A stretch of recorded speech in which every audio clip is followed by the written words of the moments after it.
Bonjour à tous, on se retrouve pour cette dernière vidéo sur le développement argentique à la maison noir et blanc. Je vous rappelle très rapidement les différentes étapes avant qu'on passe dans ma salle de bain. Première étape, on fait un pré-lavage du film, je vais vous expliquer à quoi ça correspond. Ensuite, on met le révélateur pendant le temps indiqué par le fabricant, avec une particularité, c'est qu'on fait la première minute que des retournements.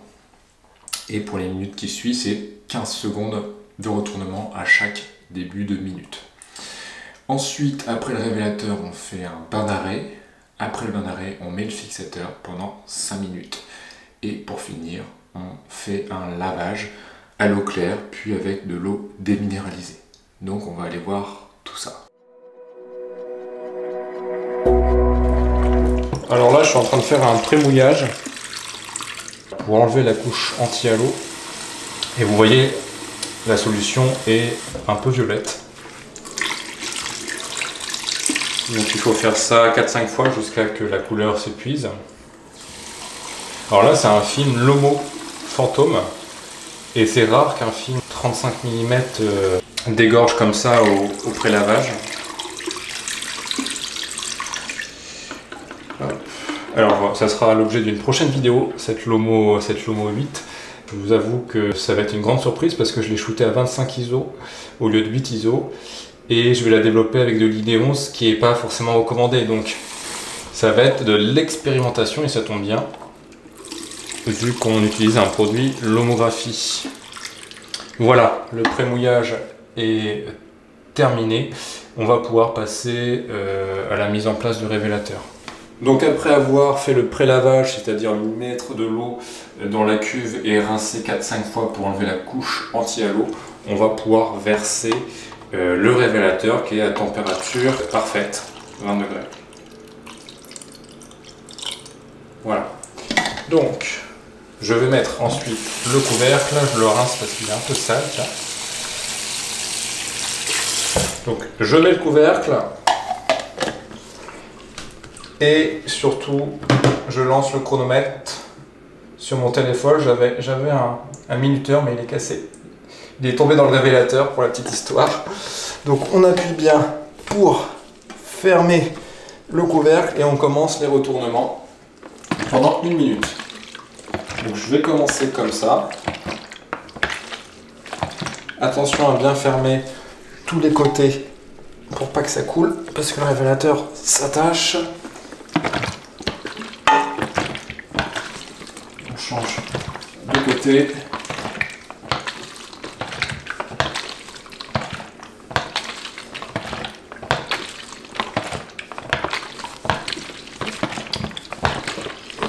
Et on va tapoter le cul de la cuve sur une surface dure pour faire remonter les bulles qui sont collées sur le film.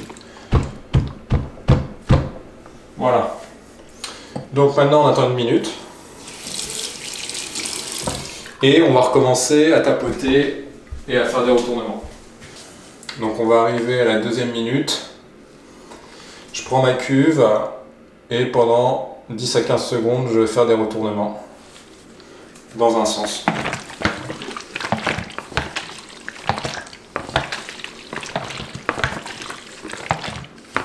Ça va, ça coule pas.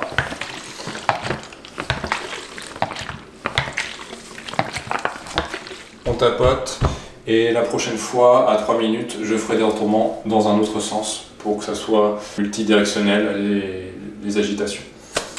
Donc là, ça va pas être très intéressant. Je vais passer et on se retrouve au bain d'arrêt. Donc j'arrive à la dernière minute, la 6e minute, donc je vais pratiquer un retournement de 10 à 15 secondes dès que je serai à 6 minutes. Je tapote pendant quelques secondes.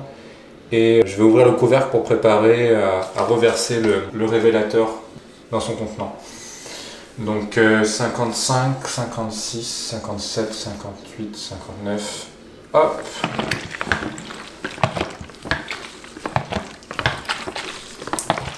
« 14, 15e seconde, je tapote, j'ouvre le couvercle. Alors ça mousse toujours un peu, vous inquiétez pas si vous trouvez que ça mousse. Et dès qu'on sera à 7 minutes, je vais verser le liquide et mettre le bain d'arrêt. J'ouvre la bouteille du bain d'arrêt, j'anticipe. Voilà. On est à 52, 54, 6 minutes 57, 58. Et je verse le révélateur. Voilà. Et je ne traîne pas pour mettre le bain d'arrêt.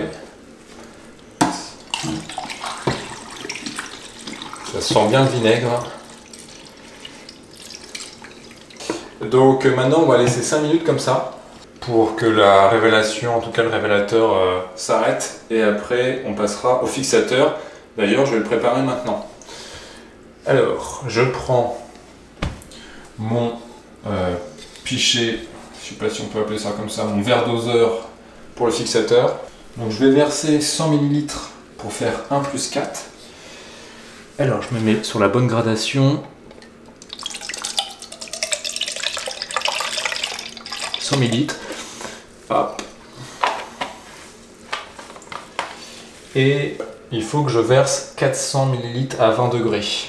Donc ça, on va mettre sur le côté. Et c'est reparti pour chercher 20 degrés. Bah écoutez, on est pas mal là.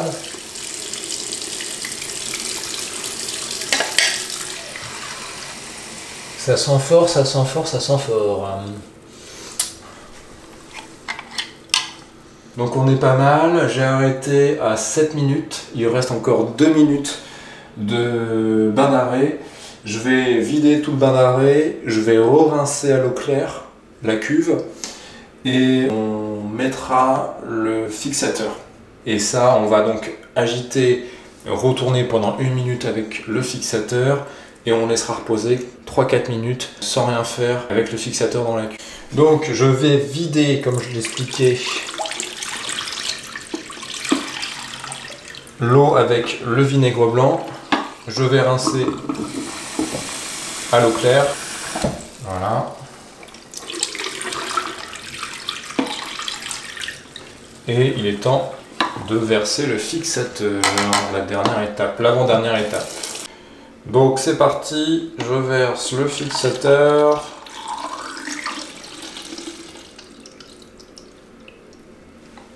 Je remets le couvercle. Et on est parti pour 1 minute de retournement. Alors là, le sens n'a que peu d'intérêt, je pense. J'ai déjà fait l'expérience de ne pas mettre de bain d'arrêt et le film était quand même développé. C'est-à-dire que j'avais mis révélateur et ensuite j'avais enchaîné sur le fixateur et ça n'avait pas changé grand-chose. Donc il ne faut pas trop stresser sur le bain d'arrêt. Voilà, on arrive à 1 minute de retournement du fixateur. Et je vais laisser maintenant 3-4 minutes comme ça. Et on va faire le rinçage ensuite. Alors la fixation est bientôt terminée. J'enlève le couvercle, je rince. Et on va passer au lavage. Pour le lavage, il y a plusieurs possibilités. Chaque fabricant, encore une fois, a ses recommandations. Moi, je propose de faire 5 à 10 minutes de rinçage en eau courante, c'est-à-dire que je vais laisser tourner l'eau dans la cuve pour faire un renouvellement. Et ensuite, je mettrai de l'eau déminéralisée avec du produit vaisselle que je vais laisser encore 5 à 10 minutes dans la cuve pour éviter toutes les traces de calcaire. Donc, on va pouvoir reverser le fixateur lentement. Et à partir de ce moment-là, vous pouvez ouvrir votre cuve en fait. Alors, qu'est-ce que ça a donné? Est-ce qu'il y a au moins une image? Alors vous voyez, je mets 2 spires pour que celle en dessous soit bien calée. Alors, est-ce qu'on a des images? Est-ce qu'on a des images? Mon Dieu, mon Dieu. Ne faites jamais ce que j'ai fait. Non, il y a des images. Il y a des images, mais ça va être intéressant, dis donc. Il va falloir venir regarder la vidéo sur la Lomo Fantôme. Il y a des images, donc. Et on met le film à l'intérieur.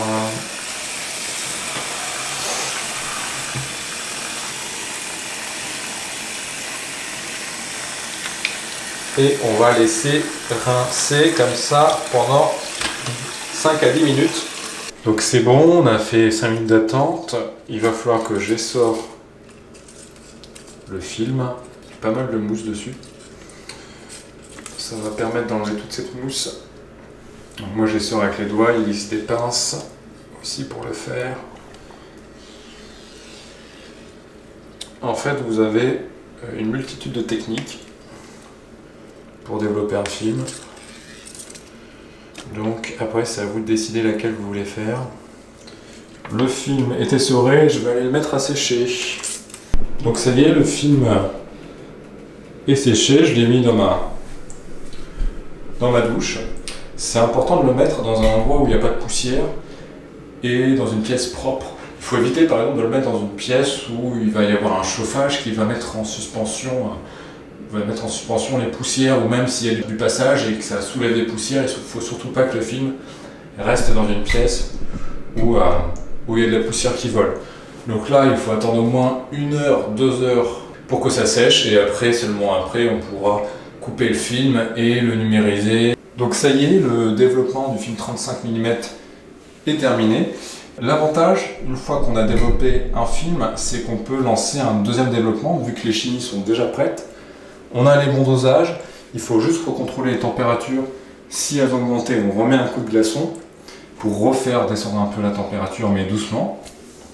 Et il suffit de relancer du coup le chargement d'une cuve. Très important, il faut que vos spires soient sèches si vous voulez, si vous voulez recharger. Une spire mouillée, c'est impossible à charger.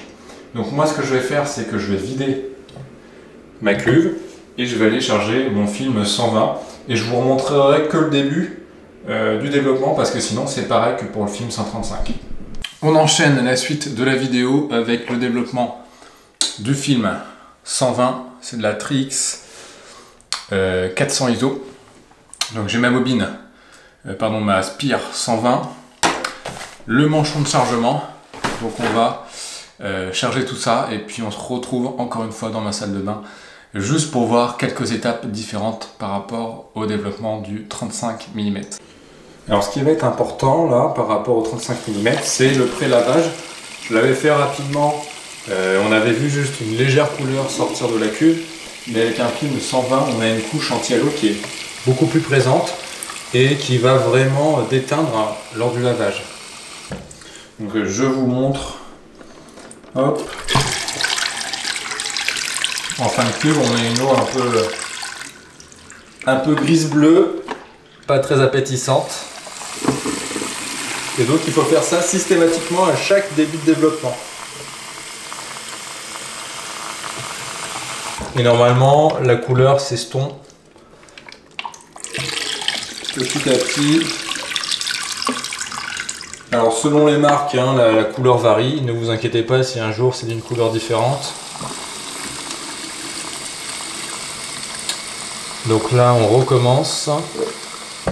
Ça y est, j'arrive à la fin du pré-lavage.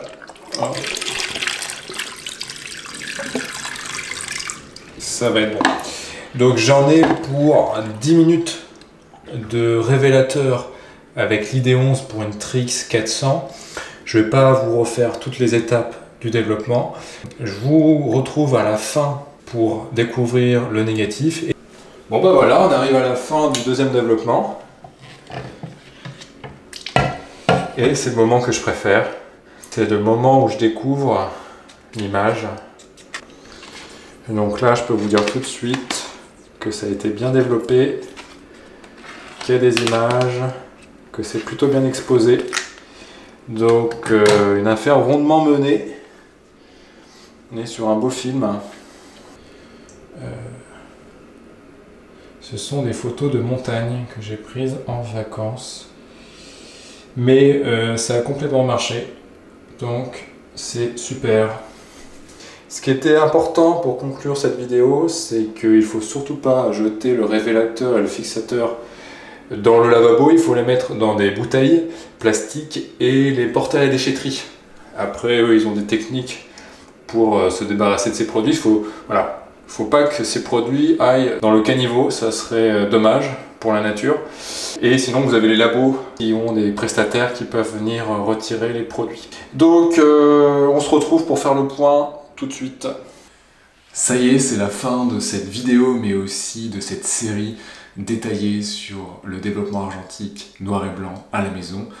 N'hésitez pas à me laisser un commentaire sur ce format, ce que vous en avez pensé. Est-ce que ça vous intéresse que je décline ce concept sur d'autres thèmes de l'argentique? Et sinon, nous, on se retrouve très vite pour une vidéo au sujet de la Lomo fantôme. Vous allez voir, il y a des choses intéressantes.